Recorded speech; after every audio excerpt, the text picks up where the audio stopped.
As part of the village, they can't feed the mind or something. Outside, why can't the mind be outside? Because then you have to be just like the example. It's not every offspring that has those abilities.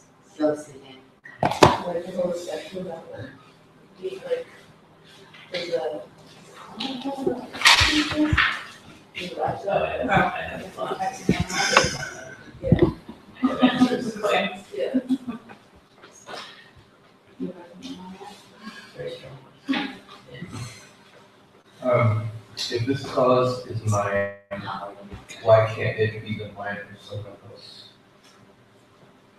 I think it should be if the cause is mine, and it can be someone else's mind.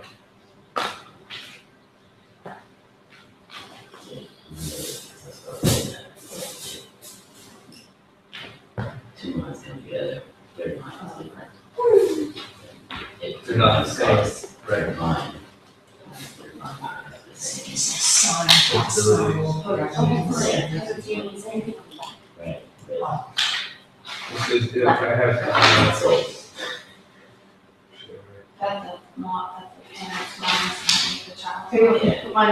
Yeah, because this is a group quiz. That's the mind side.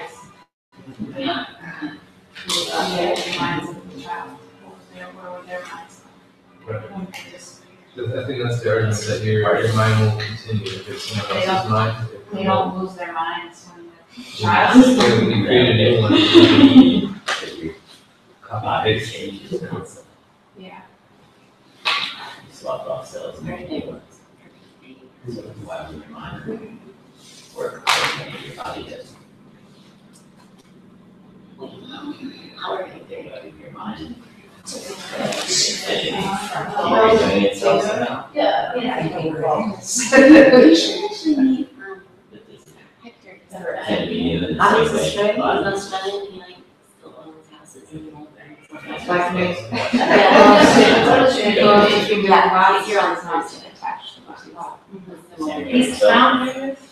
the president.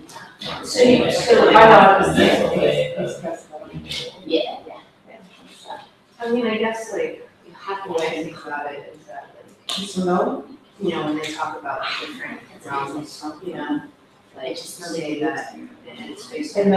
Yeah. Zero to strength. Like, or good normal lives, and then the other lives, get closer and closer to them.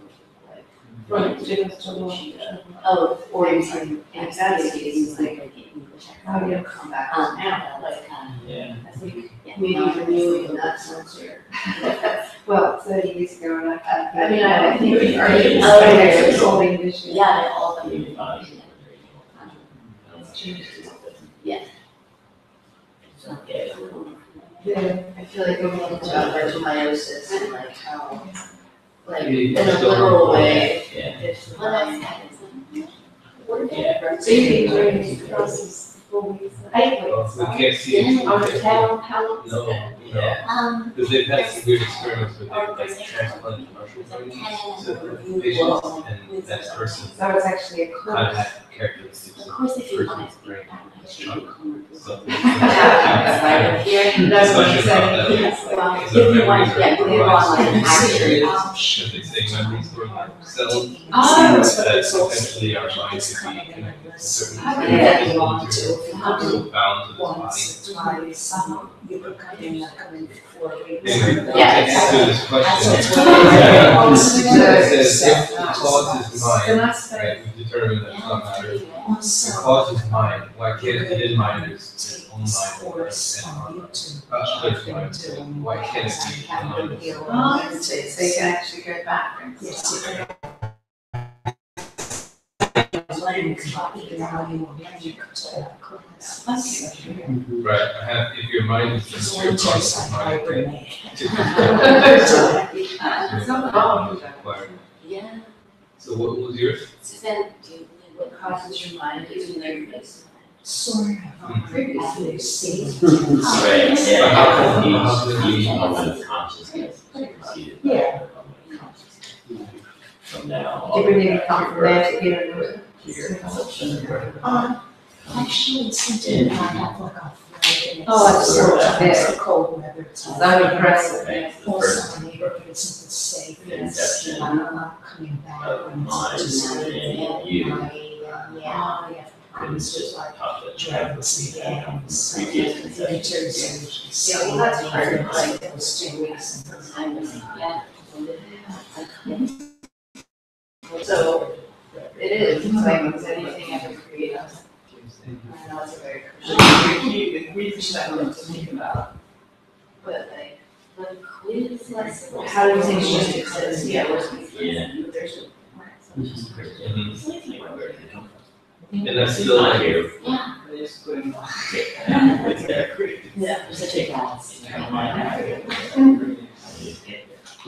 What was there before? Because it's changing. Yeah. It was the first thing. You're very flat, right? My name, Uh-huh. identity, It was so good. It was good. the eternal She's very excited. changing. I'm still. Goes from beginning to time. Was it very crowded? And it's eternal, right? It was pretty, not super crowded, but it was full. In here. Yeah. Where did it start? Yeah, Nice. it's a lot of it. And then also that's like third dimensional in a way because we're thinking like linear. Right. Yeah, that's what we That's get. what I feel like. Yeah, but you want me to Like, go I on? have like everything, there's no beginning and end. It's not really. In fourth dimension, I guess, everything's happening at the same time, so it's not like. Susan has a study in my life. Become. It's like that all understood. Yeah, Fresh taking the whole perception, form of classes of genius science. all things at all times. Then. You said you're taking care of Robin courses? Everything's happening. Yeah. Yeah. Check it out. On the 80 goggles. So I don't think it's my. Okay, here we go. Prompted transportation. First question.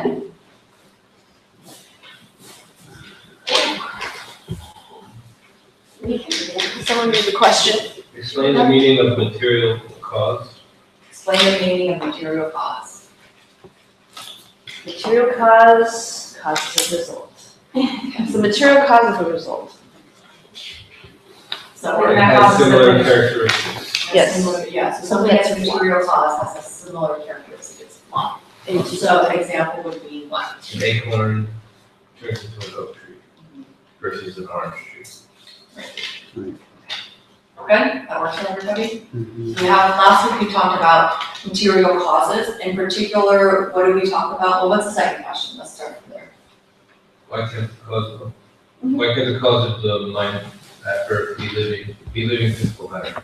Wait, what was the question? Why can't the cause of your mind at birth be living physical matter? Yeah, why can't the mind at conception be living physical matter? Why can't it? Because body doesn't produce mind, it's not like for like. Not a similar characteristic. Yeah, Mind so last produces week we talked about, in particular, we were talking about material cause, and we did a proof trying to, I shouldn't try, we didn't try, we did. It was, who was the teacher that we were using? It was Master Dharmakirti? Actually, no, that's not true. Nope. Starts with the muff. Yep. It was Kendrick J.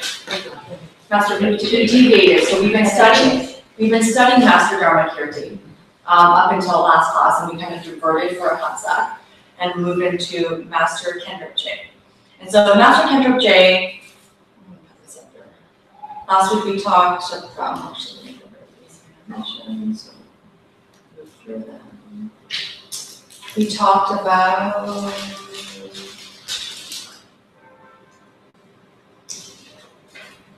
what is a material cause for the mind? That's what we talked about last week. And Master Kendrick J gave us a proof, actually a few proofs, and this is what we showed last week of how do we decide, right, and how can we speak to where the mind, what's the material cause of the mind? Does everyone remember this? Right. So we looked at, is the mind, basically the chart is showing as a quick summary that all things that are known out there is called shija. So all things, those are all the things that you know, that can be possibly known. And he divides them into two categories. He says everything is either unchanging or it's changing. Okay. Either things are changing or not changing. And then basically within this category, which speaks to question 3, right? Why can't this cause be an unchanging thing, meaning the mind, right? Why can't the mind come from an unchanging object? Because it's changing. Because the mind itself is changing. So if we're saying that like produces like, right? Based on what the definition of material cause is, it wouldn't make sense for something unchanging to create something changing. Therefore, we know it's not unchanging. Then we move to mitapa, which is changing. And he's saying, okay, within changing, there are 2 categories here. There's all things that are changing in the, I was gonna say universe, but I have to be careful about that. All things that are changing everywhere. That is either physical matter or the mind. That's what he's categorizing, all things that are changing. And within the things that were, so then he says, let's look at physical matter. We look at Benpo, which is physical matter. All things that have physical matter, he's categorizing as 2 subcategories, which are sense powers and outside matter. What's sense powers? Your senses. Your senses. So like your 5 senses that you have, right? So he's saying, okay, let's say the mind comes from your senses. Let's say that, for argument's sake, let's say that that may be true. Is it all 5 senses? Is that possible? Could your mind come from all 5 senses if that were the argument? No. Why not? Let's see. You have a mind with one, you don't need all 5. Yeah, so like what happens if you got blind, Yeah. right? You got blind, became blind, right? You wouldn't lose your mind. In fact, how many senses do you need to not have? I mean, if you want to go into a world like, in different realms, there are beings out there who don't have any senses technically, but still have mind. Which actually goes into like representation being thing, but yes, there are spirits like spirits, right? There are ghosts out there. So he's saying, okay, so it can't be, the mind doesn't come from all 5 senses, that's not possible. Because if one of the 5 senses were cut off, your mind would still exist. So it's not your senses that makes up your mind. Is it one that makes up your mind? Could it be just one of them? It could be, right, like your sense, no, it's not. It could be like your, Take away that one sense, then. Does your mind go away? oh, So no, let's say it was like your taste, for instance, really, or your feelings. Actually, that's not even a sense. I don't know why. I feel like that's a sense to me every day, but that's not true. People that can't taste Right. still have a mind. Right, or your smell, right? If you have that one sense gone, then your mind would be removed, right? It's almost like your ability to smell and not smell would change a mind to exist and not exist, and that's not true. So you're saying, okay, it can't be sense powers that create, come in. It can't be your sense powers that give you the creation of the mind. That's not possible, he's saying. He's like, okay, well, let's move to outside matter. Let's call them the 4 elements, is what he calls them. What are the 4 elements that are? Earth, fire, wind. Water. Water, earth, fire, wind, and water. Yeah. Okay, so he's saying, can it be all 4? Is it physical matter? Is it matter that creates the mind? Right. He's saying no. The same argument, right? If one were to be gone, if fire would be gone, then your mind would be gone. Could it be just one of them? Yeah. And so, and actually in science, they would probably argue that it's the different elements and the way that we're gonna go deeper into elements, but it's the cells that come together, right, that create the mind. And what he's saying is the mind doesn't happen the minute that the sperm meets the egg. That's not what happens. The is what he's trying to prove. So he goes through this whole chart, says all things are known to all things are known in general to all things, to everywhere, either are unchanging or changing. Those are the two different qualities. And he's saying the mind, so what we're talking about, just as a quick review from last class, is what are the material causes for the mind to exist? Where does your mind come from? How does it start? Is it when the sperm meets the egg? Is it 3 months in? Is it 6 months in from that? Is it when you come out of the womb and you're crying? At what point does the mind start? Which is a great question. I mean, I think it's a great question. I don't think it's a question we ask a lot, or maybe we do, but most people don't. But it's a great question. Where does the mind start? And so Kendrick Jay does this whole argument, and he says all things in the world are, all things in all galaxies and all places are unchanging or changing. We know it's not unchanging because unchanging, the philosophy is that like produces like. It's not possible for something unchanging, that's static, will produce something like the mind, because the mind is what? Changing. So he's saying within changing, we go through physical matter. We're saying, is it your senses, your 5 senses? Or is it even, forget about even your senses, what about outside of you? Are there outer factors that create the mind? And he's saying that's not possible. So then it leaves us into Rikpa, which is mind. And he's saying, within mind, is it other people's mind? Does your mind come from another person's mind? No, Why not? because why then can't your it be mind wrong? would be exactly like their mind, because like produces like. So- So I think the example you gave, if your parents are astrophysicists, you might not have those abilities. If your mind came from your parents, you would be an astrophysicist. That means that every time you reproduce, right, your mind you reproduce another being, that the qualities in you would always be the same in the next person, right? So that means that that person, that like if you had a child and you remove that child from even being close to the parents, that they would have similar qualities. You know, very, I wouldn't say exact, because it's not exact, because of acorn in it, but there would be similar qualities. And we have seen enough cases, whether it be, yes, Isn't the mind changing?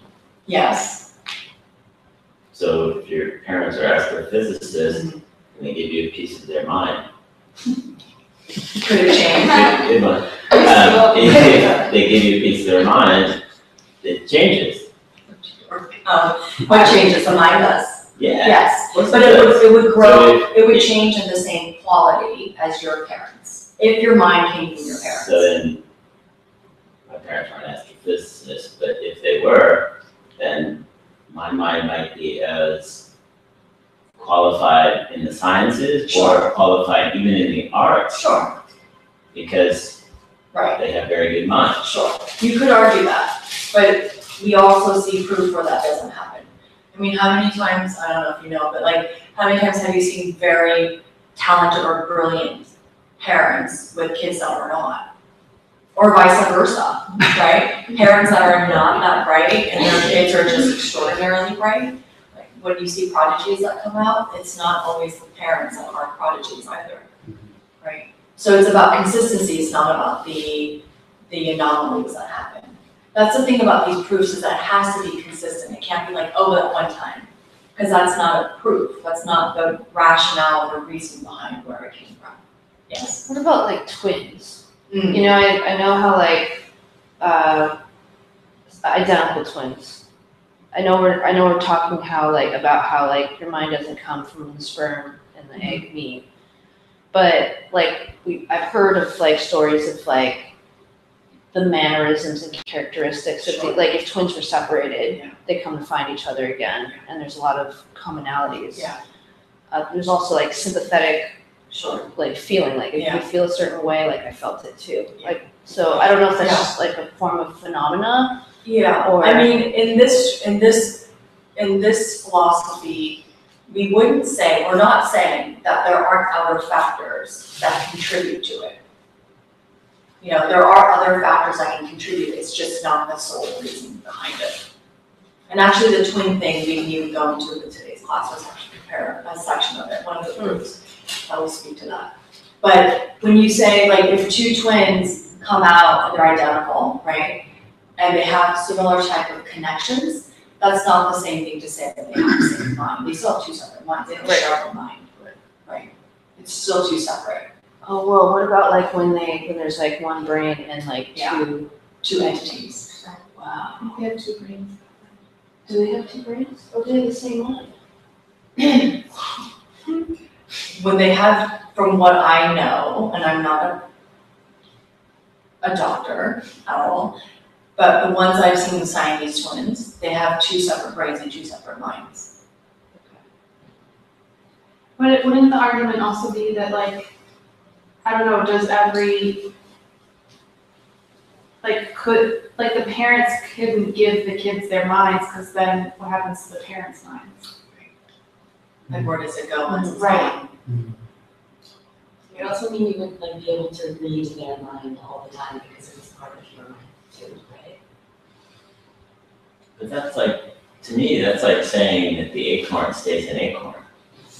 No, it can still grow and evolve. Right, so the acorn grows and evolves the same way a piece of it wouldn't be the whole mind. It Yeah. wouldn't be. Obviously, it's not, because Then parents it would live, still be able to kids produce born. acorns at the end of the day. But Like if- the tree would, If your mind is changing and it's infinite, or it's Yeah. eternal, Yeah. because your mind isn't infinite. So the brain and the mind are not necessarily the same. No, Right, right, exactly. So that's what we're saying. Right. but why couldn't a piece of the mind be coming from the parents, Okay. creating, Well, we do say that the Full mind. senses, I mean, the senses, your senses that you have, which are genetically parts of your parents, right? Do give your mind something to respond to. You have to have your senses intact to give your mind something to respond to, with a human, for instance, right? So it's not like they're not intertwined. It's not that your parents were not, I'm not saying, the teachings aren't saying that your parents don't have any impact on your mind and who you are. Of course, there's an influence. There are certain type of genetic characteristics that you do hold. It's just not where your mind started. It didn't come from it. Influence is different than saying it's yeah, coming I from know, it. but I understand that I'm influenced by my parents, but I can't let go of this. Why can't a piece of the mind break off and create a new mind stream? Why Break off, be can't, given away, like right. the same Why way can't sperm and egg come, that's the physical matter that Right. creates the body. right. Why can't there be something else that comes together to create the new mind? So a new body, a new mind, But where does the new Like mind this come is from life. though? But it has to go back to where does it come from? from the pieces of your parents' minds. That it's somehow given away. Sure, why not? But then is it coming from two minds that are coming together and fusing into another? And that's only done through like procreation though, I mean, right? It's so far only through, so far as we know, the like produces like, right? So the physical matter is coming from sperm and egg, and the mental matter is coming from two pieces of mind. but if Okay. you hold that argument, then it's like saying that then you're saying that mind only comes from the uniting of the sperm and the egg happening. That those two things have to fuse together in order for mind to be created.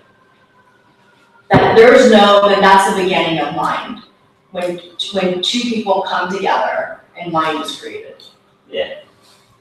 So it's based, then the argument then would be, then the argument would be that you're saying it's based on either your senses or outside matter. Then it's saying that mind is being created in the moment of conception.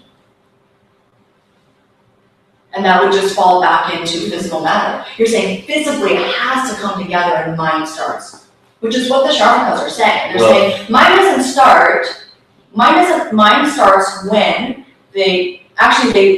they argue that mind starts once it's evolved to have to be able to know senses. Right. So like even at the uniting of the two, I don't think they would even argue that that's when mind starts. It's when the embryos grow to a certain point where it can respond. You know? So then your argument would be, what you're saying is basically the same thing that the Sharmakas are saying, that it comes together, mind is created once it unites. via DNA or however you wanna say it. You know? Mhm. And what he's arguing is that he's saying it's not your senses. It's not your senses, it's not senses or outside matter that comes together to create it. It's not possible, logically speaking. But senses are physical, I'm talking about mental. But you're saying that mental only comes to existence once the physical happens. Because they come at the same time. But what we're arguing is that that's not true, that mind, so what he's arguing is that it's not other people's mind that your mind stream comes from. Your mind stream comes from you. And if it comes from you, it's continuous, it never ends, nor has it ever ended. Because based on what you're saying is that then once the mind would, if the mind started when the sperm and egg come together, the mind also dies when the body is gone. Where does it go afterwards? But how does it no karma build up either? Right. Because Yeah. you're starting from a clean slate if you're fabricated. Yeah, of course, I mean, there's a whole, but like, if it's based on physicality, then once your body is done, your mind is done. It doesn't continue. Right, I mean, That stands to reason. right. And so what we're saying here is your body then, right? Is your body, are your senses what your minds are? Is it your physical body that houses your mind? Is that in fact true? Is the definition of mind consciousness Mhm. of self? Consciousness, I don't even know if it has to even have self in it, but consciousness. So then there's a distinction between the physical mind and the consciousness of, because You you're mean your taking- brain, for instance? Yeah. Yes, of course, You have, absolutely, so then Yeah. there's like physical senses and there's a physical yes. mind, and then there's, I guess, we're talking about another layer, which is reflexive awareness of that process, Yeah. which only happens, as you're saying, which happens when you have awareness of your senses, or you have awareness of anything. But what is the argument then that an awareness is a karmic cycle? That as soon as you get that awareness, it has already been from a different, you know. I'm gonna hold off on that answer, today, and you'll see how karma comes into place with mind. But we are saying, I mean, what Kendrick J is saying here is that the mind isn't physical, as it's not related. It can, obviously there are physical matters that influence the mind, right, to respond, right? If I came over and I burned your hand, your mind would have, right? There's emotions also come from sometimes, but they can come from physical experiences, right? But what he's saying here basically is the mind is not physical. It's not physical whether it's your own body physical or whether it's outside of you. It's coming from your own. Your mind is your own. It comes from itself. It doesn't come from anyone else but you. And so what the argument then concludes to is, and we'll go into more proofs today, we have 10 that we're gonna go over today. And what the argument is that therefore the mind from you, that it starts from you, that there's no end, it never starts or never ends, it's continuum. And that then starts to tip into, clearly into what we're talking about in general with this whole class, which is about the proof of future lives. Gee, if the mind is continuous, how come we don't remember anything from our past lives? You can, Ascension, right? They call it. you can. Past life regression. Yeah, I mean, depending on, your meditative state and the deepness of it, there are plenty of meditators who will actually be able to look at past lives. And even future lives. Okay. For sure. Yeah. Last question? Maybe one more. If the cause is mine, why can't it be the mind of someone else? Oh, yeah, which we talked about, okay. So we just did that. Very good, nice, okay. Here we go, we're gonna start class, so let's just review.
Sashi Buki Jikshin Meto Chan Vira Pinshi Nyente Yapali Sange Shindu Mite Uwari Rokun Nanda Shima Shiparsho Iyam Guru Ratnamala Kamya Sayami Sange Shinam Soki Shobnam La Jamju Vardu Dakni Kyapsu Chi Daki Chinyen Gipe Sunam Ki Droga Panchir Sange Druparsho Sange Shunam Soki Choknam Ha Jamchu Vardu Dakni Kyatsu Chi Daki Chinyen Gipe Sunam Ki Rola Panchir Sange Druparsho Sange Shunam Soki Shoknam La Jamshu Vardu Dakni Kyatsu Chi Daki Chinyen Gipe Sunam Ki Yola Panchir Sange Druparsho.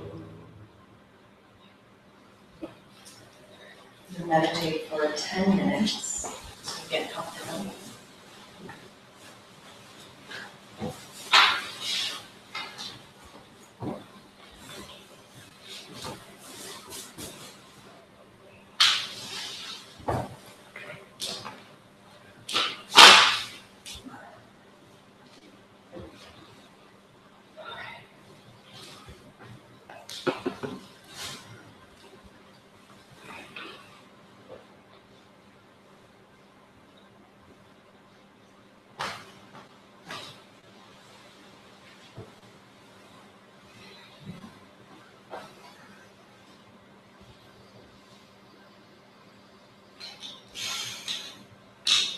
Just get comfortable, close your eyes.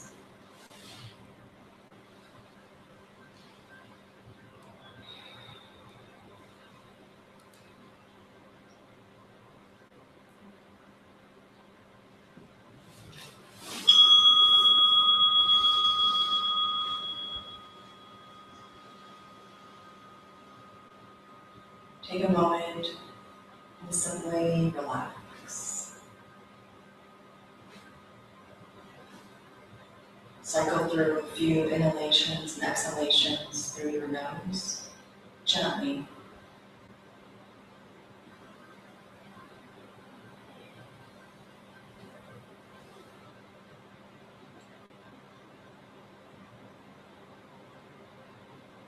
And let your awareness begin to descend into your body, settling into relaxation, stillness, and vigilance.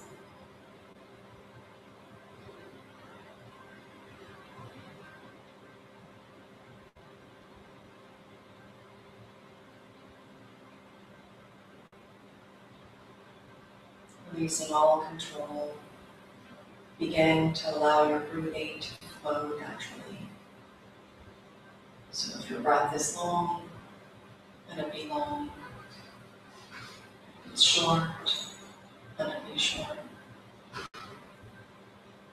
Let the body breathe.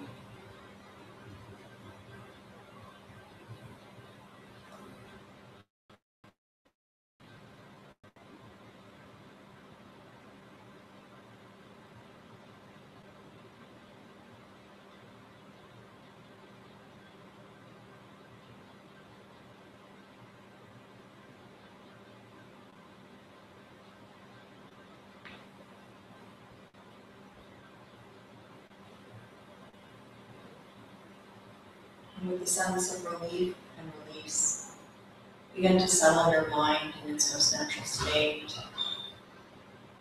relaxing, releasing all desires, aversions, hopes and fears. And let your awareness come to settle.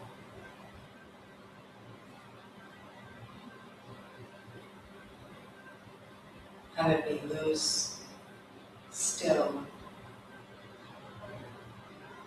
and naturally clear and bright.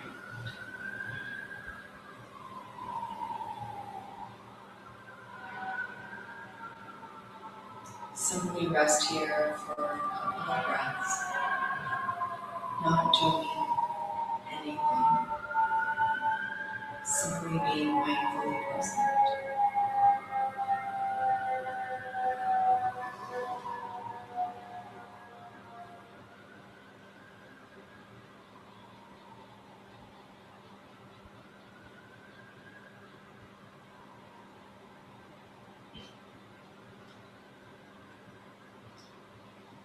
Most of us have very afflicted minds. We tend to grasp onto states of mind as a mental process, seeing things as mind, using our mind to reify things around us. Many of us are tortured by our minds.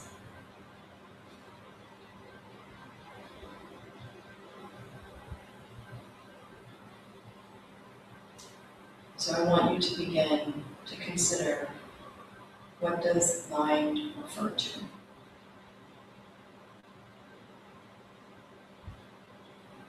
What does it mean to look at your mind?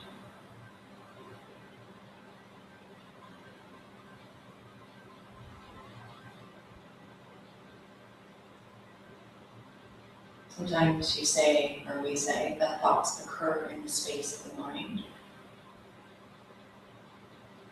So begin to examine, what is that space in which these thoughts occur?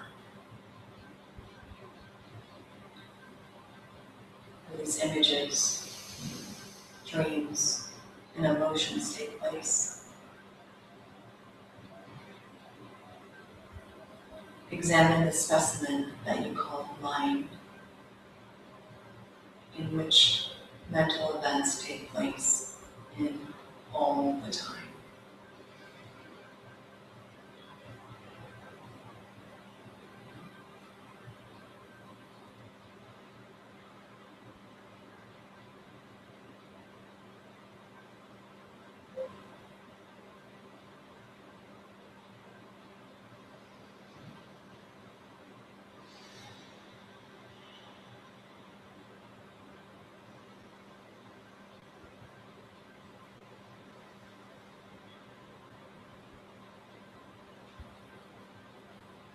Was there a time when this mind did not exist? Has this mind always been there?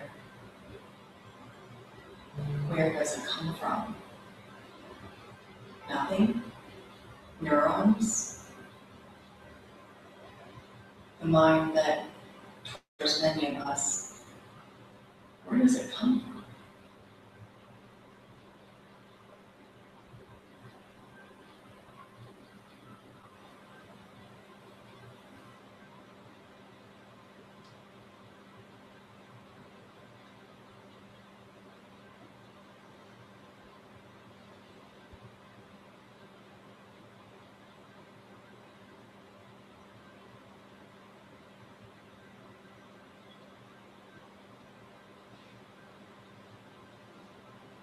Will there be a time where your mind doesn't exist?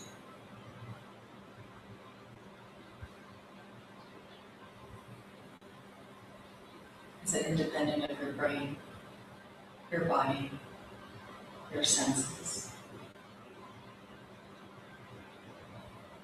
Will it disappear? Is it gone when you're unconscious? Where will it go?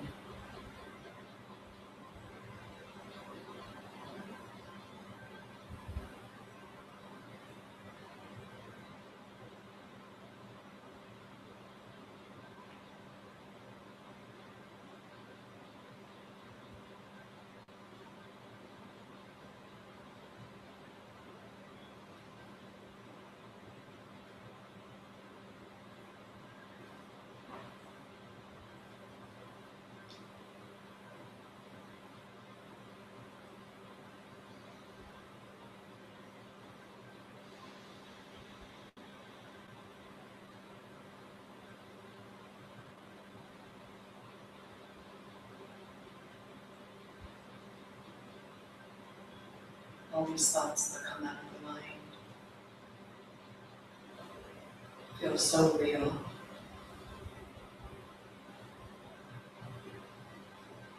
As if they are self-existent.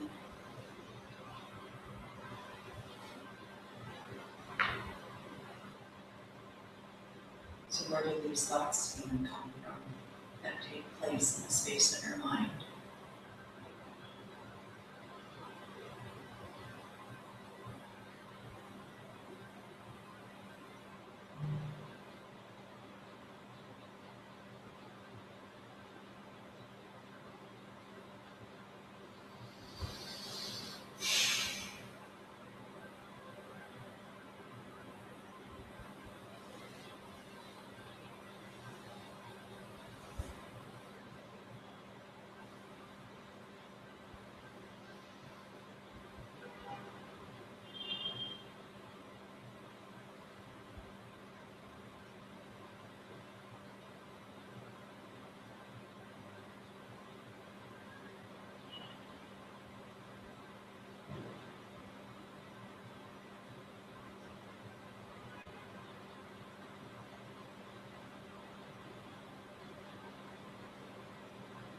Spend the remainder of meditation continuing your contemplation, trying to identify the destination, the origin and location of the mind.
Okay, here we go.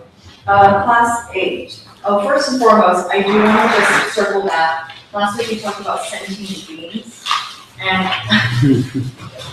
had said, so we had this conversation like how we identify sentient beings, and I had said in class, like I feel like I heard somewhere that a teacher of mine said something about that has 2 eyes, and I think it was in relation to like that conversation.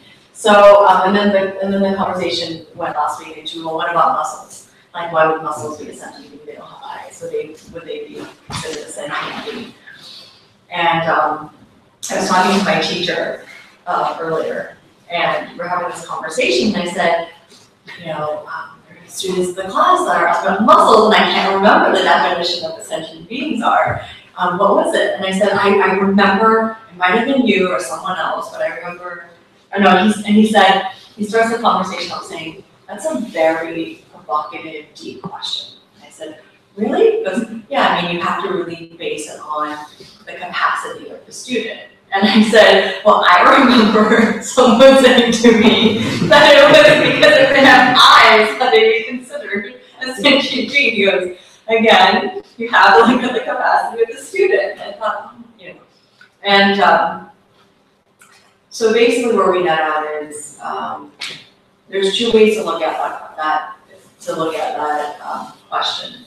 There is, look at my notes really quickly, what he said, to make sure I don't distort it. There's the conventional way of looking at it in terms of living beings and sentient beings, meaning anything that is living or with a mind would be considered a sentient being. That's kind of the conventional way. But there is a more profound way, which is what Master Shantideva said, which was anyone you perceive as a sentient being is what matters to you. And it just ties back into, again, of projection and valid perception, right? So if you go around and you're like, well, this is a sentient being because this is, you can have that, then it goes back into valid perceptions, and we talked about valid perceptions. But it's an interesting and profound way of looking at sentient beings, because there are beings who do not have eyes. Although my teacher at the end, he was like, but if they have tentacles, that doesn't count. I was like, okay. But there are sentient beings that we can't see, and some can, and some cannot. And there are sentient beings, there's just so many different types that are out there. So from a conventional sense, yes, if it has mind, but really what Master Shantideva is saying is based on your capacity and your projections, right? It's whatever is considered sentient to you. Sorry to interject, but going back to what we were just discussing during the quiz, like, I agree with what Master Shantideva said, but like, a mind doesn't come from a physical thing, it's not physical matter. Mm-hmm. So it's almost saying like, in the conventional way, like, if we perceive it as not having a mind, then we think it doesn't have a mind, but it could have a mind. Sure. You know, because it has Sure. it has at least one of the senses, Sure. or all of them, you know. It's true. Yeah. Yeah. I mean, this is something that any practitioner can sit and meditate on for quite some time. And the deeper your practice goes to, I think, the deeper the subtleties of that you will sense more of. I mean, we had the same conversation last week about plants, right? It's like they may not have what appears to us conventionally as mind. But is it just because science hasn't caught up yet? I mean, who knows, right? I mean, there's so many, a lot of the things that have been taught. I mean, these teachings are, when these teachings were created, there wasn't the same type of modern technology that we have today. And yet what's been distilled and what's been documented and taught is really extraordinary, considering that they didn't have what we have today. And it's proven constantly, even within, even just concepts of mind, for instance, right? Science will still say that it's still the brain, but then science will also say they don't know really where it is at the same time. I mean, there are a number of studies that we've shown where people have out-of-body experiences with their bodies physically being dead. How do you explain that, and what does that mean? So there's so much still that science hasn't caught up with. So what we deem at this moment conventionally as what is living or what has mind, yeah, I mean, I think that could change, sure, of course. Yeah. Okay. So we just did this whole proof on how the mind is not from physical matter. Mm-hmm. So what do they say about how it is at all connected with physicality and being a sentient being? Like, couldn't you say there's, like, where do you then come to that, like the mind could be connected to a given person versus? Like, how does it always work with the Yeah. mind? But it doesn't, is what Yeah. we're saying, because you could be, in our tradition, right, in this tradition, there are ghosts that don't have bodies, but they're considered sentient beings. And they don't have bodies, and they don't have any senses either. Right.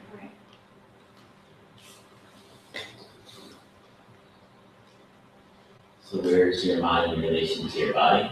Well, what is the definition of sentient being ever end up becoming then? Because it's not even, if the mind is not part of the physicality of it, then like the being is not sentient. So I'm gonna do what my teacher does, and what my teacher's teacher did. You're gonna tell me to think about it. Actually, I said you shouldn't commit. But really, I mean, when Geshe Michael's been asked this question, he just kind of move right along. And the reason he does it is because he wants to ignore it. Yeah. But when my teacher said, you know, it's true, it's like, it's based on one's capacity. Yeah. And it's one of those things that you have to take. I mean, there are plenty of people in this world that really would only consider humans as like sentient beings. And they don't think of animals as sentient beings at all.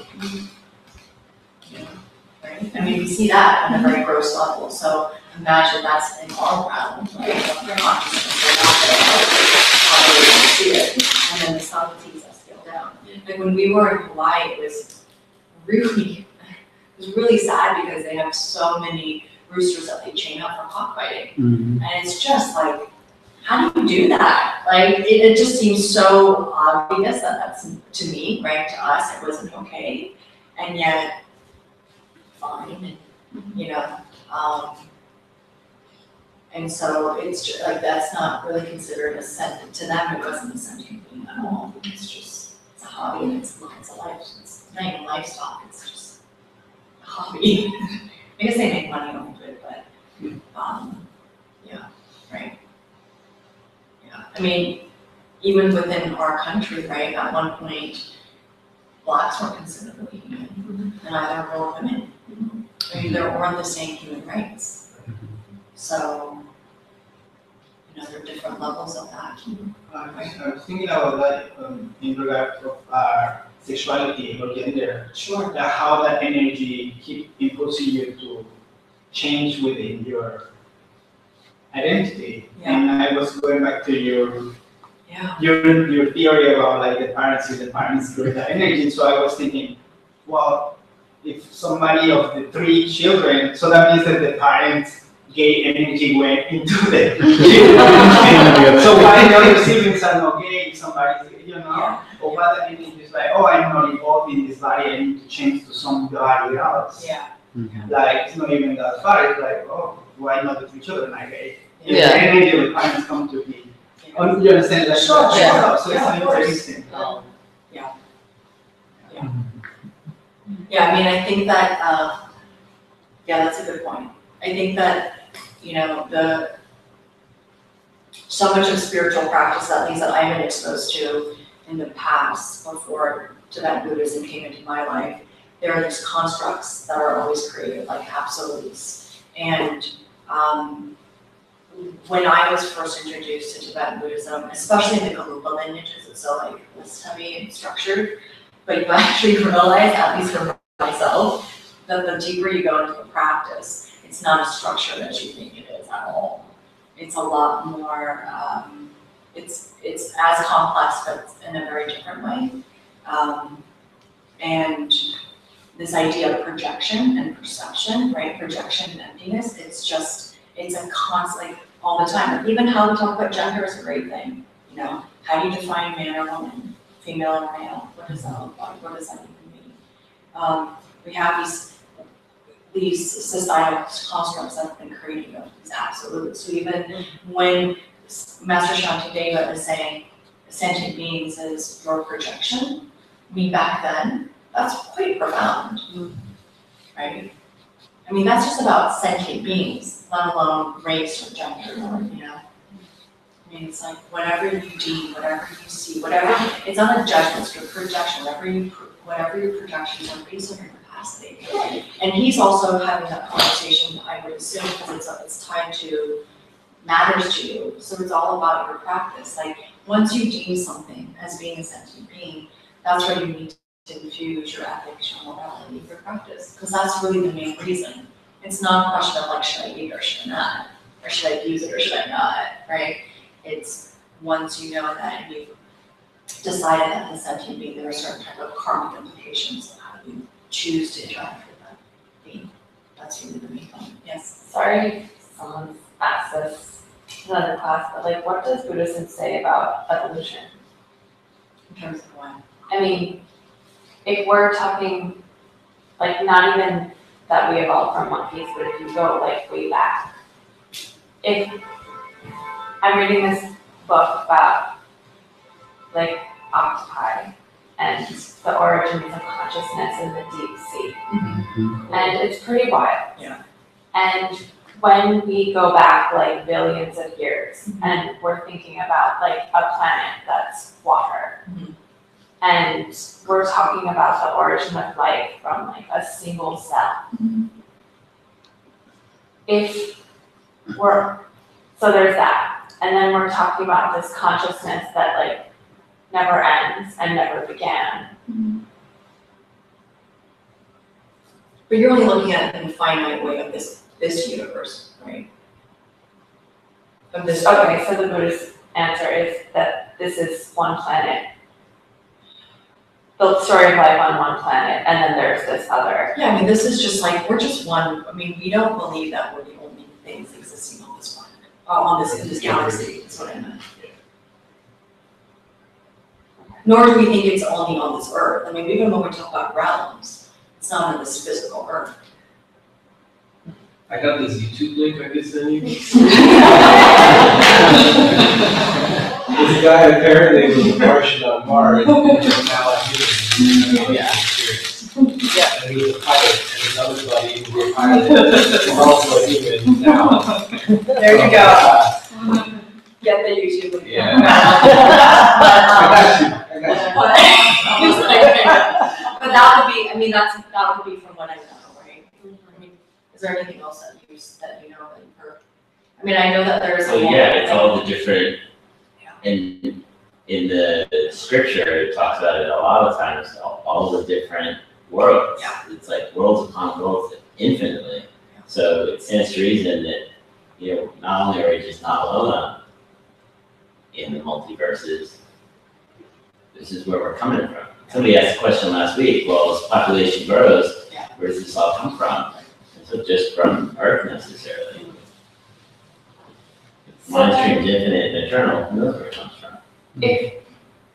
Hopefully we will know someday. Someday, Yes. that's the goal. If we're talking about enlightenment, or like let's say like the larger goal is to escape rebirth, or to end Suffering, yeah. suffering. The consciousness never goes away, it just doesn't take on another physical form. It can. Like the Buddha is considered enlightened and he took on the physical form.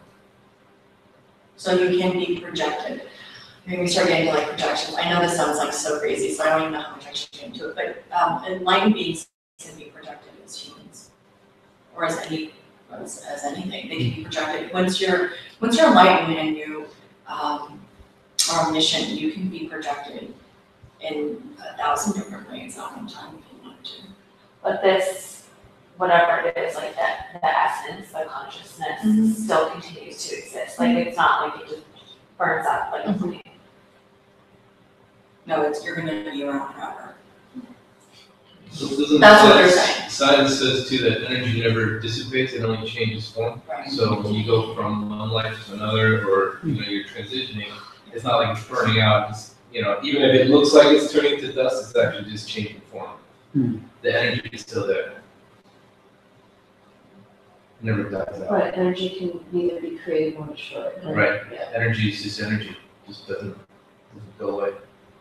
Yeah, because even the first cell on Earth, everything that was here already is still here. Right. Just in different forms. We're using all the dead bodies for fuel, Digging up all the Fossil fuels. It's like gazillions of dead things from the past. What matter? Well, that's kind of gross. Yeah. Just an example. Yeah. Yes. All right, here we go. Class 8. Oh no, this was class 7. Sorry, I'm gonna move through it. Well, last week, actually, I'll just put this up. Last week we talked about Nearland Gigu. We're gonna talk about it. That was she was a boss. That's the Tibetan for it. So it was always like, what's the Nearland Gigu? Nearland Gigu of things is what we talked about. So let me do this slide and force 8. So today, here we go. It's Master Dharma Kirti. We're moving back to Master Dharma Kirti from Kindred Jay. And it's Master Dharma Kirti's 10 arguments. It's like, you know what, I shouldn't have done it. But anyway, it reminds me of like David Letterman's top 10. I have a lot of affliction about David Letterman, so I'm glad I didn't do that. But anyway. Okay, here we go. Can you say Kewa? Kewa. Yongsu. Yongsu. Lampana. Lampana. Junyu. Junyu. Wangpo. Wangpo. Lodashi. Lodashi. And Kewa. Kewa. Yongsu. Yongsu. Lampana. Lampana. Junyu.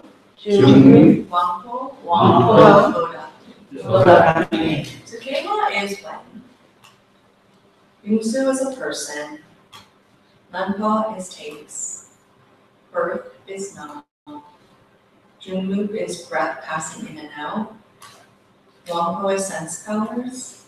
And Lodakni is the mind. Okay, so I'm just gonna let you know time check. It's 8:50. I'm not gonna take a break. I'm very committed to getting through all 10 proofs. And I'll tell you why. Because my teacher that had recorded it, for some reason the recording is gone. Hector, who teaches ACI courses, didn't get through all 10, and Geshe Michael's recording starts at 7. So I really want to be the first person to document all 10 in the 21st century. I'm gonna do it. We'll be the first class that has documented it, hopefully, unless there's like a weird glitch. I don't think tech glitch or something, but let's record this. All right. So I'm gonna move through them pretty quickly. Some of them are great, some of them are a little wonky, in my opinion. But nonetheless, Master Dharma Kirti, he is basically saying here that when a child is born, that there are 3 things that he is considering, that he's considering. The first one are the sense powers, which are basically considered the living tissue, is how he's speaking about it. The sense powers, he will also speak to in terms of how it does inform the mind, but it's not the nearly kiku of the mind. It's not the material cause for the mind. It does inform it, but it does not cause it. Then he talks about breathing, breath.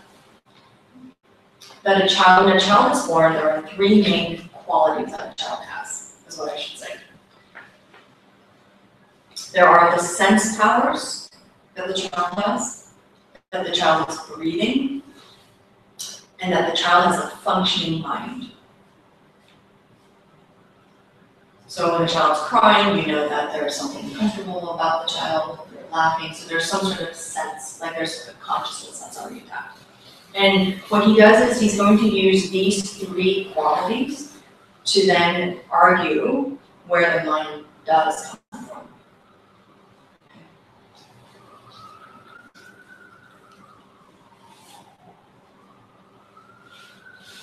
There are going to be 10 arguments here.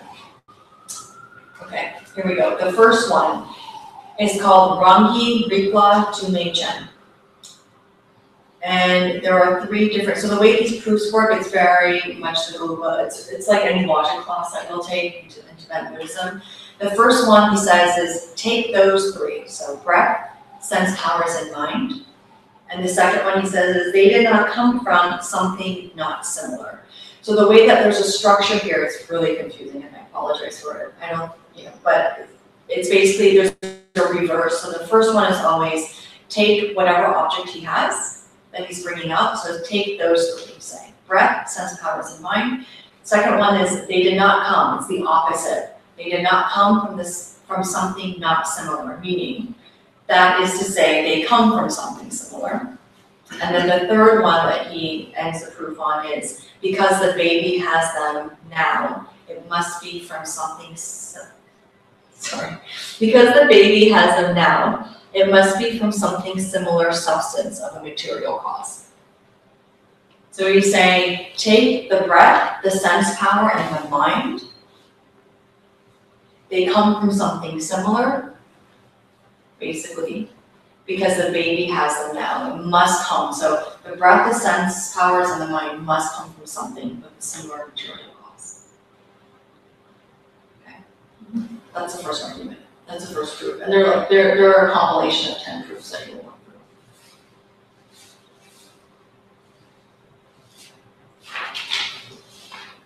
Make sure you don't miss anything. Okay. You don't need to know each proof for homework, just so you know, but if you'd like to write them, of course, they're up there. Proof number 2 is Luni Bashi Lekimi. And this proof, it says, take those 3, so he's saying take the breath, the sense powers, and the mind. They did not come from the 4 elements alone, because they come from something earlier of a similar type. So what he's saying is the 4 elements are not the material cause for the mind to exist, because it has to be something similar for the mind. The mind, the 4 material causes, the 4 elements are not the same type of qualities as the mind. Okay. And so he goes into the 4 elements, which I'm going to go through. So this was coming from, one before. Okay. Earlier.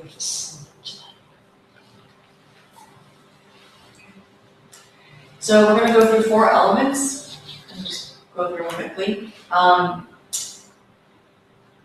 In the Eastern philosophy, the 4 elements make up all things. I'm not saying all things. All particles always have 4 elements to it.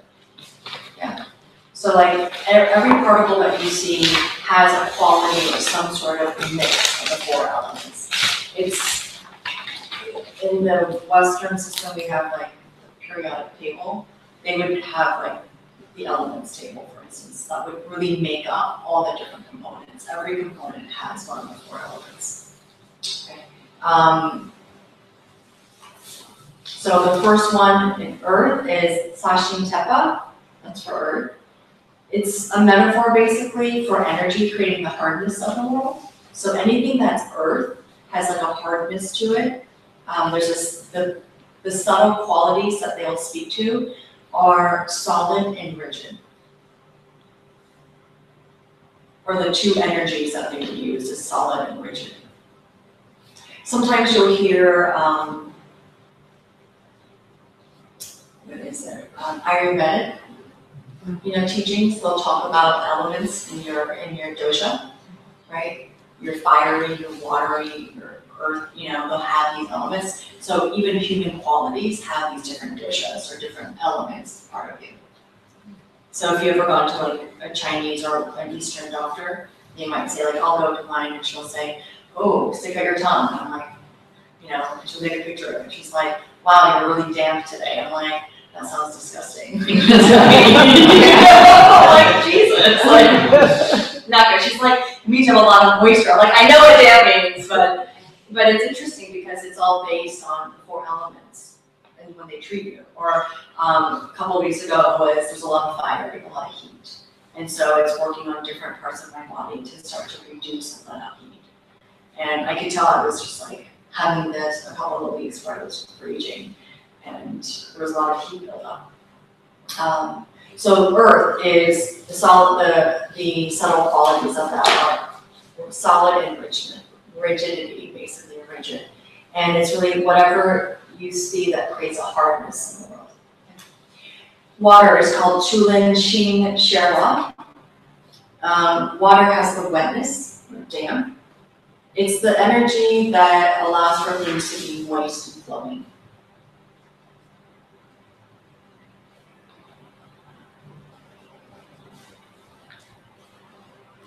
Chulin Shing Sherwa.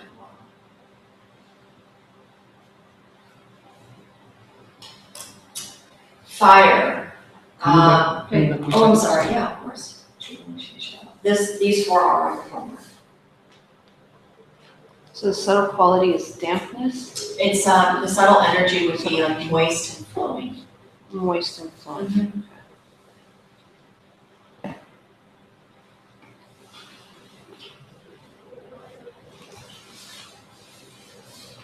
So they interpret something like freedom as water and law as earth. Oh. That would make sense. Would you say the earth was the subtle body? The subtle one for Earth is solid and rigid. It's anything that's really hard, like the hardness of things, a more earth element to it, for instance, than a water element. You know, even when you look at people, you can look at like different qualities of them and be like, oh, they're more fire than water or air. Like, you know, people who are airy. I mean, like airhead, that term. There's a lightness, there's an air to them, right? Where you hear people say like, wow, that person's so grounded. Like that came from that idea of, I don't know if it did, but it sounds like it did come from that idea, right? Like earth, like grounded, solid versus air, right?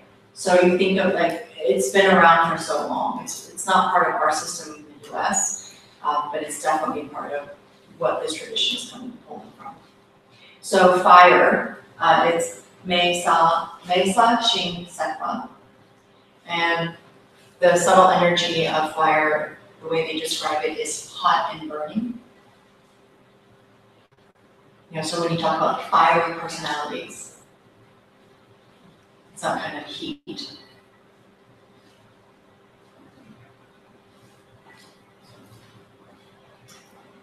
What is it called? Fire, it's hot and burning.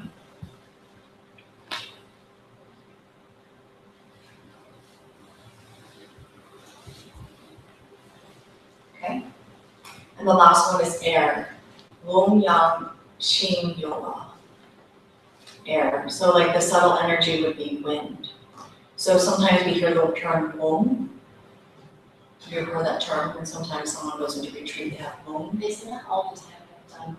You don't get it. Yeah, it means there's a lot of wind, there's a lot of lightness. It's light, like you're ungrounded. Okay. When you get lonely, that's what sometimes you'll hear people talk about that, like I had a lot of lonely. It means that they're not grounded. So one of the things whenever you go into retreat that most teachers will advise is you always bring in greasy food like grilled cheese and oil.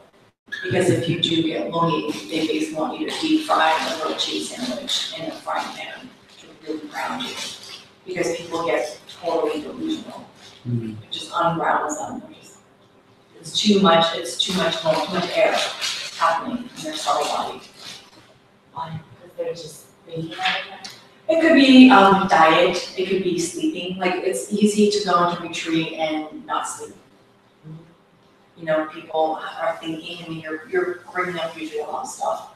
So you're out thinking and sometimes it's enthusiasm, sometimes it's just pure, the mind doesn't show up. It's different things happening in your subtle body, opening up at different times. That can create, it's an imbalance basically is what it is when you get home in retreat.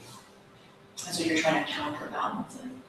But there are times where it's the other way around, like you can be in retreat and get really sleepy, you know, and not want to do pen and there are different ways to make it use that as well. But usually for most that I've heard of, at least retreat use, long is usually the big problem. Yeah. Okay. So it's things that are like, for air, it's things that are moving, things that are light. Wind is a subtle energy for that. So it's just wind? It's wind, yeah.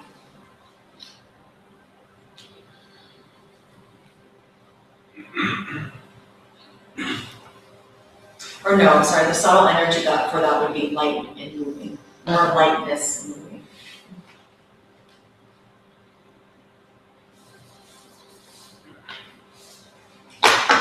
Okay.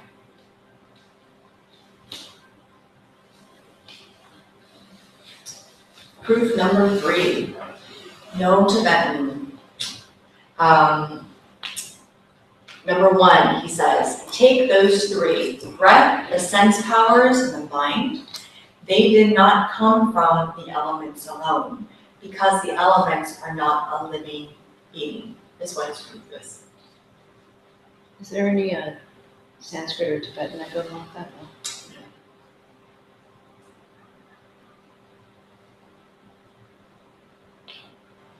The mind, they're saying that the breath, you take those 3 breaths, sense, and mind, They didn't come from elements alone because elements are not a living being. You can't get a mind from a rock, for instance.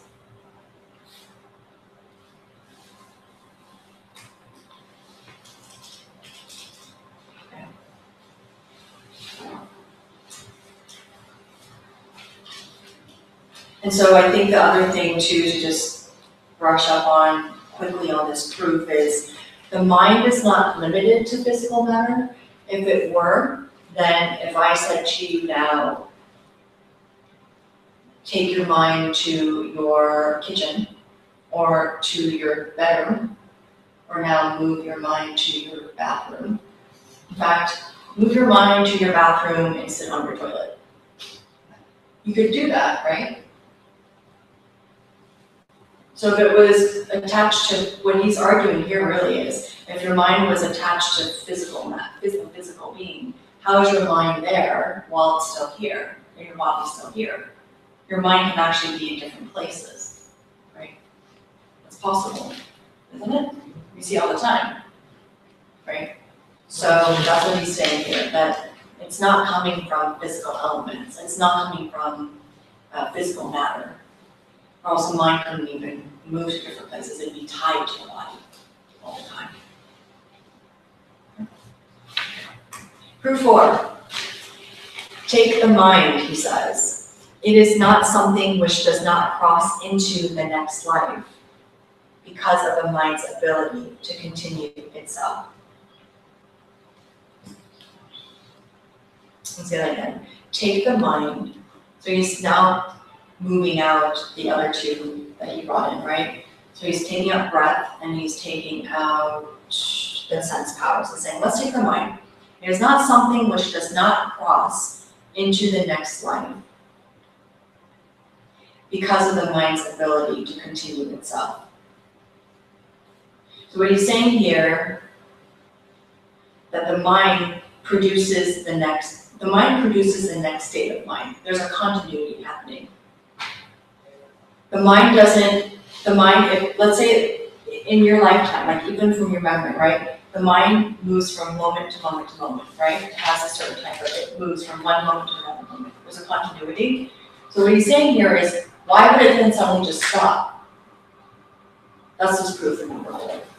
If it always has a certain type of state of existing and growing or moving, and it's changing, if it's constantly changing and shifting from moment to moment to moment, why would it just suddenly stop?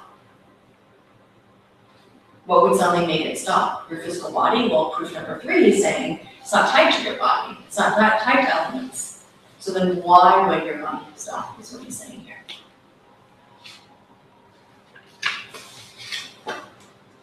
It continues itself. Does that make sense? Yeah. So the second one, when it says it is, I was sitting there thinking like, what on earth is he saying?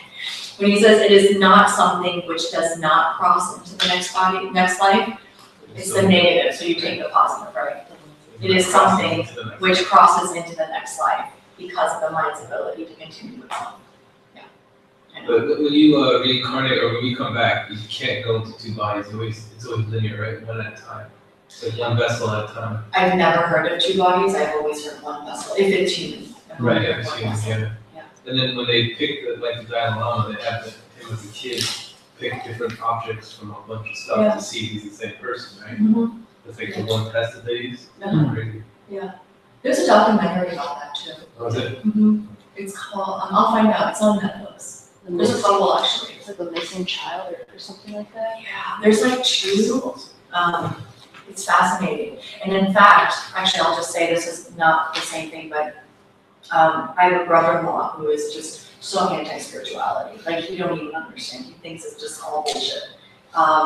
And whatever, and we get into these arguments. I actually don't even get into arguments because you can't technically have an argument in Buddhist philosophy with someone who doesn't share a baseline. So I won't even go there. But he's a documentary filmmaker, and he happened to be on a project that, and I was laughing hysterically about this. He comes over one day, he's like, God damn it, I'm on some stupid project where it's It's, some kid, claims that he was reincarnated, but it was a child who was a teenager. And they did this whole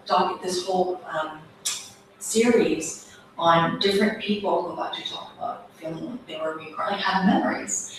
And so the story that he had was a child for a long time, that he was born with certain scars on his body. I think there was one on his head and something on his chest, maybe his heart. And he always would talk to his parents about his past life, where he lived. He would talk about the house he lived in and what it looked like. He talked about his family, and it would creep out his parents for a long time. But he would get very detailed about his memory of it. And at one point, his mom couldn't take it anymore, so she did some research. And it so happened that there was a kid that had an accident, that had died in a car, I think it was a car accident, that had died and had scars in the exact same locations. The home that he described was in fact the same home that the kid lived in, that they went to. Was it the previous life? Previous lifetime. And the kid was already a teenager at this point when they did the film. But he had documented, he was really obsessed with it. And she just thought it was like, kids with make-believe. And so it was interesting, as even, my brother-in-law come back, I'm like, so do you believe in reincarnation? He's like, I don't know, this is really weird, it might just be, but it was fascinating to even see that, outside. Yeah, it's interesting. And usually, like, even with, even like, there was a woman that was part of one of our groups that I lead for work, for entrepreneurs, and she has this really big passion about, her whole organization is about period advocacy. It's like this big thing. She's like super into periods and women periods, and it's very connected to hers. She's probably the only one I know that's as enthusiastic about her menstrual cycle. It's very strange. She, there was another woman that was in the group who is a mom and was talking about one of the benefits of being a mom when you first conceive, is that you don't have your period. And it just like really, really broke her heart that you don't have that. She's like, what? And so she had, so for women in the room, we're like, that sounds amazing. Why would you want that in your life? But anyway, and for men, I know it's like kind of hard to imagine, but it's not the most enjoyable, for most women, not the most enjoyable experience. But what was interesting is that she was talking to a spiritual healer and someone who does past life regression type of work. And it was fascinating because she had come back and said that she used to be a midwife in a village and had a whole village. And this woman had no idea what this woman did. Like the healer had no idea what this woman did. And was just talking about past life and what she used to do as a midwife and how she would bring women together. And was always doing things around women wellness, and in particular with the living cycle. And a lot of her past life had to do with that. And so whenever if you ever have that experience where you do meet someone who has a certain talent and gift, and in our lineage and in Tibetan Buddhism, we do believe in the ability to, we do believe in special talents and ability to be able to see the future and the past.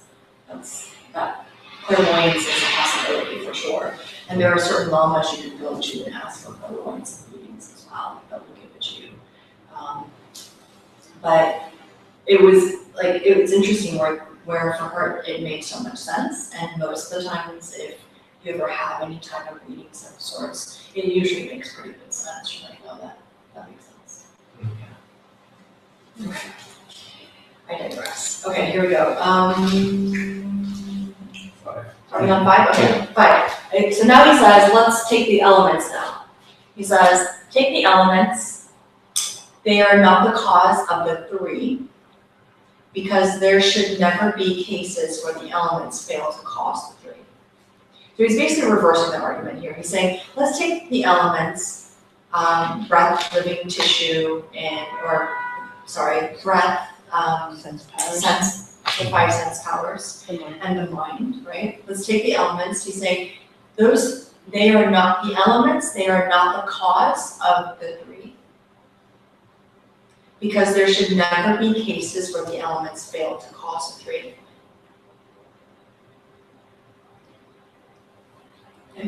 So it's saying because, is that like also a double negative? Yeah. Because it would cause the 3? Yeah. Okay. Because there should never be cases where the it's basically, take the elements, they are not the cause of the 3, the double negative is not the 3rd. Because there should be cases where It should the say elements cause the 3. Got If it's proper, would it say, because there should never be a case where the elements succeed the cause of 3? It's not succeed, what he's basically saying is that, let me say a thing about this, because I was sitting here too. So it means that you would elements and then All 3 would have to exist in order for that to exist, in order for the 3 to exist. He's saying, if you take the elements, the elements can't cause, the 4 elements, they can't cause the 3. Because if they did, then all of them would have to exist in order for the 3, meaning the breath, the 5 senses, and the mind to exist. But if one were gone, then none of those would exist. It's the same argument we have. So basically what we did last week, when we looked at Kendra J's diagram, he's basically doing proofs for each one of those. Yeah. Okay. Number 6, he says, take the elements. They are not the cause of the 3 because multiple elements would cause multiple people.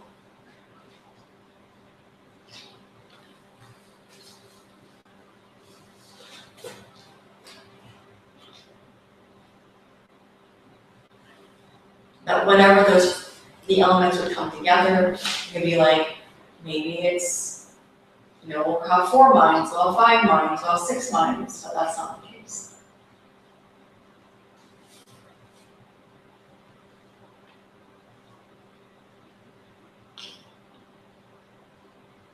Okay, quick question. What about people having multiple personality disorder? What about them? So it's not a fresh perception. Well, I mean, there's something wrong with their mind that causes them to have split personalities where it's like a personality literally, like it's the way they move, the way they speak, the way they think, the way they react to things. Yeah. So are you asking if it's multiple minds within one body? Yeah, what about, could you consider multiple personalities as multiple people within one mind? Oh, you know what? I feel like we talked about this.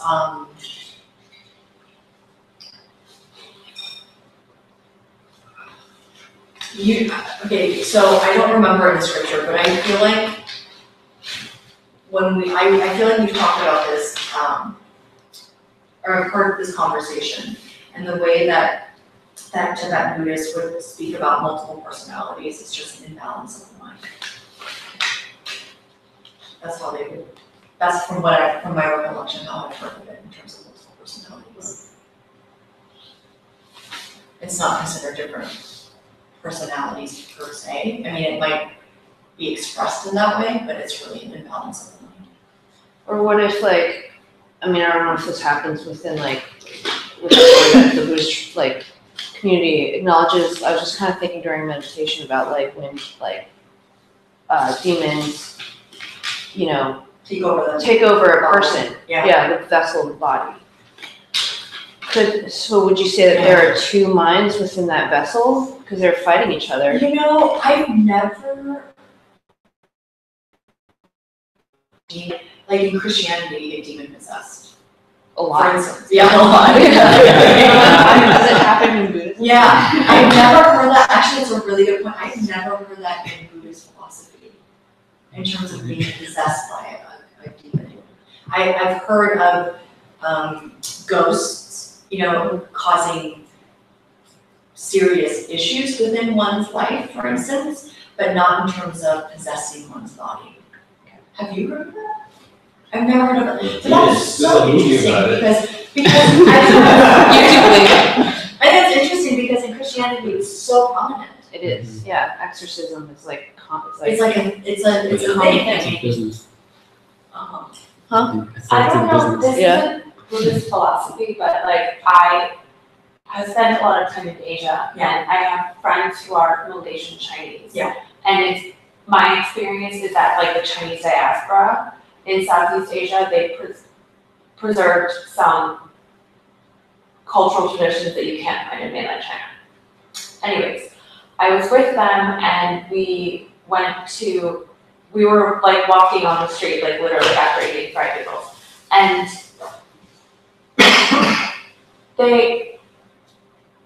my friend was talking about his grandfather calling, like he had this connection with like the Monkey King or like some monkey spirit. Mhm. And I would have totally written it off, but like he was being genuine, like he was, you know what I mean? Like, yeah.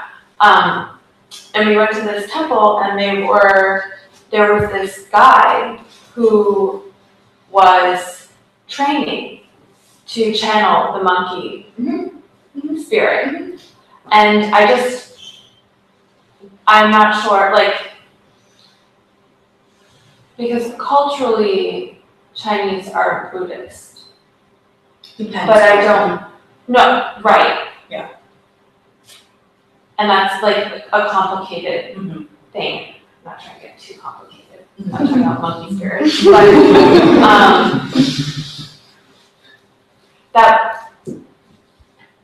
that is a thing. Like those stories do exist in these cultures that have strong Buddhist tradition. Yeah, but usually if you're channeling somebody, you're not taking over someone's spirit. Like Okay. channelers can channel, Okay. but they're not being, I know what you mean, if that's what you're asking. Like Yeah. channelers can channel divine, like you can have channelers actually channel divine beings. But it's not like it's not a possession. They're not like doing a ghost moment, you know, where it's like the body, I mean, usually they're not. I haven't actually seen, I know some channelers, but I've never seen them in person. But that's When the they thing. channel. They'll embody it, but I don't think it's like when I, at least from my understanding for like Christianity, when it's demon possessed, it's like you don't have, You're giving permission. you don't have, yeah, it's like you are just invading it. Although I kind of wonder with Christianity if it's more like not the demon, but just like the demon in you. That's yeah, I always like- wonder that, it's your perception, if you believe in demons, like, are you really Yeah. going deep in Like if you're like a kid that's going out and, you know, like we have a friend whose kid just went out and turned 18 and got caught drinking and is now, you know, like got arrested. And like that would be something that I can see in the church as being like, your demon possessed, like get it out of you, right? Yeah. You did something that wasn't really in line with the In medieval times, they used to think all mentally ill people were demon possessed, Exactly, yeah, like witches too, when you think about it, back in the day too.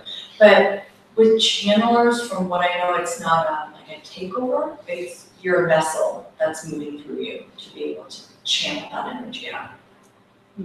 Is what I know. Yeah.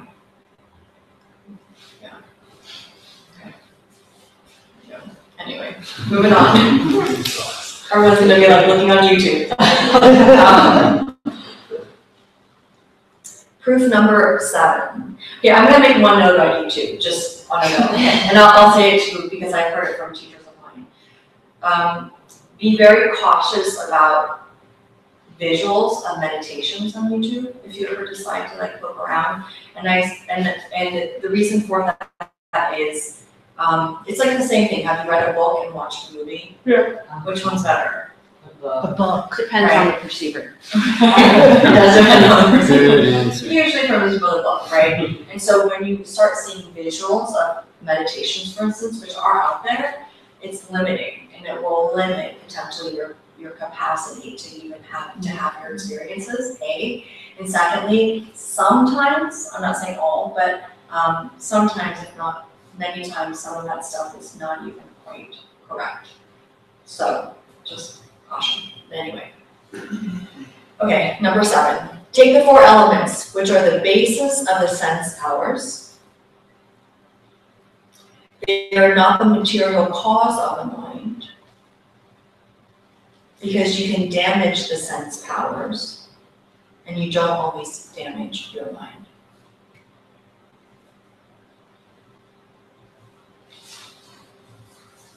That works, right?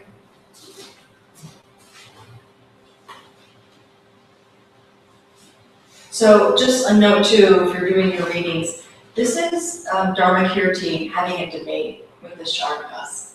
So that's why the way that it's argued, it's like this is basically his proof that he's moving through during the debate. Proof number 8, he says, let's consider the main mind. Mind provides the basis. He doesn't say cause, but the mind provides the basis for the sense powers because it projects them. So he's basically saying that the mind provides, it's basically causes them. He's not saying it turns into the sense power, but basically they are the thing that throws the existence of the sense powers. So sense powers can exist because the mind exists. The mind has to be there to project it to happen. That being said, the mind, So what he's basically saying is not only does the sense powers not cause the mind, but in fact they come from the mind. Right? But it's not that the mind is the material cause of the sense powers. No, it's not the cause for it. So when you use the word basis on the second point, that's a very conscious decision. Not that all his decisions are conscious, but it's a very particular decision. He didn't say cause. Proof number 9. He says, let's consider the mind. It is the cause for the mind to stay. Because what keeps the mind going is the mental karma of past lives. So basically he's speaking here to the mind causes the staying of the mind, he's saying. How does the mind stick around? He's saying, what keeps your mind here? And he's saying the mental karma is what causes it to stay and keep it going. Karma is defined as a movement of the mind. And what follows? And what follows? Because what keeps the mind going is the mental movement of the mind and what follows of past lives.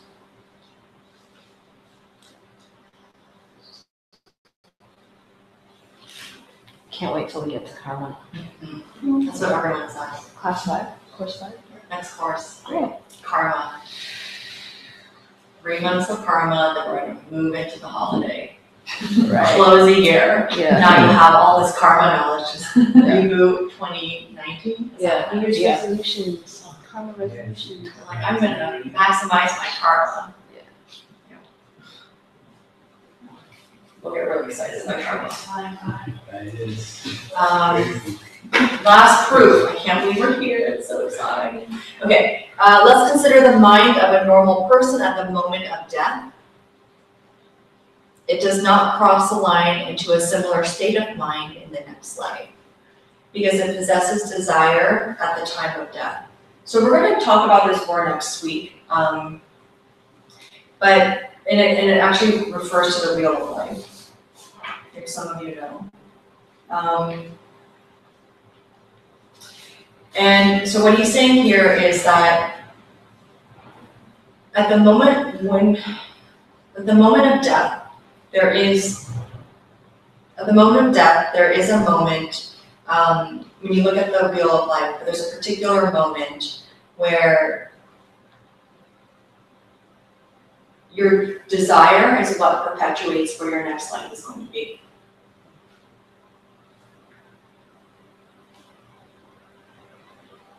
What happens in this moment of death, there's a moment of desire that happens that has the potency to throw you into the next life, whichever form that's going to be.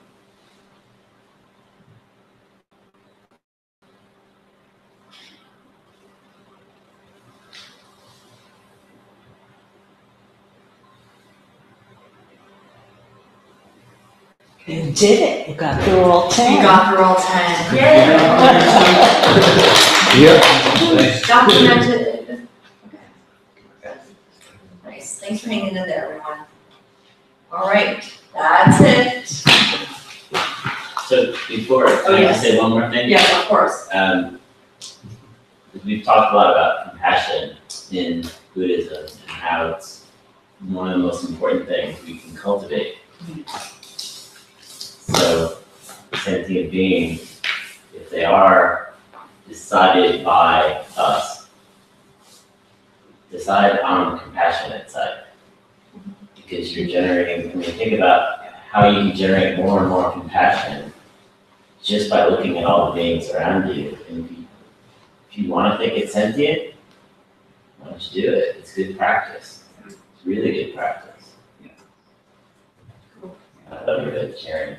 No, but I also think, I mean, to that point too, is also, you know, if you haven't already, do take time and decide and consider what compassion looks like to you.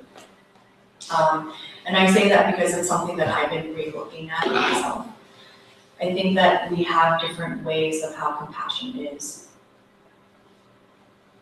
The messaging of what compassion means. And it is simply a word, but it's something that should be felt within your body. And if you haven't already, please do take time of what does compassion mean? Because it doesn't necessarily mean just being nice to someone, right? Or being patient necessarily, right? It comes in different forms. So, because a lot of the times, not a lot, but I have heard enough times where people are like, well, I'm so kind and I'm so patient and all these different things that they're doing because it's under the framework of compassion. But in fact, when you look at it holistically, it wasn't really so compassion, it was just kind of like a default. And so what they did was what seemed like it was compassion for what seemed like the default of a certain way of being was in fact the most ineffective thing and the least helpful thing to the people that they were serving. Does that make sense? You know, so just bring your wisdom along with that when you think about compassion. Yeah. Okay. Thanks, Thomas. Sashi Kuki Jushin Mito Chan Rira Minshi Yende Gimpadi Sangye Shindu Mikte Uwargi Roku Nanda Shingla Triparsho Yam Guru Ratnamanda Kamyatayami Gewadi Kevu Sunam Yeshe Sososhi Sunam Yeshe Lejungwe Dampa Kuji Toparsho. Take a moment in a meditative position.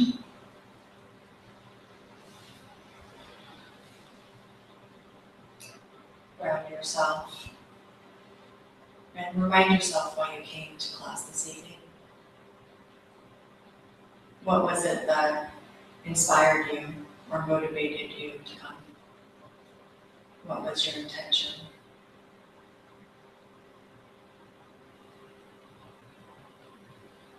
Remember and reinvigorate that feeling you had, amplifying it in its most purest and greatest form.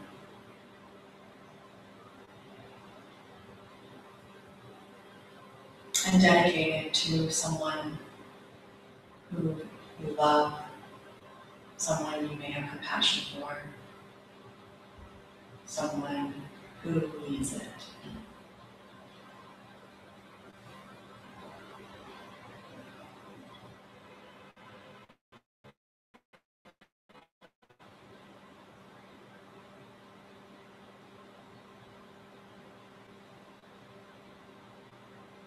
and rejoice in your efforts this evening.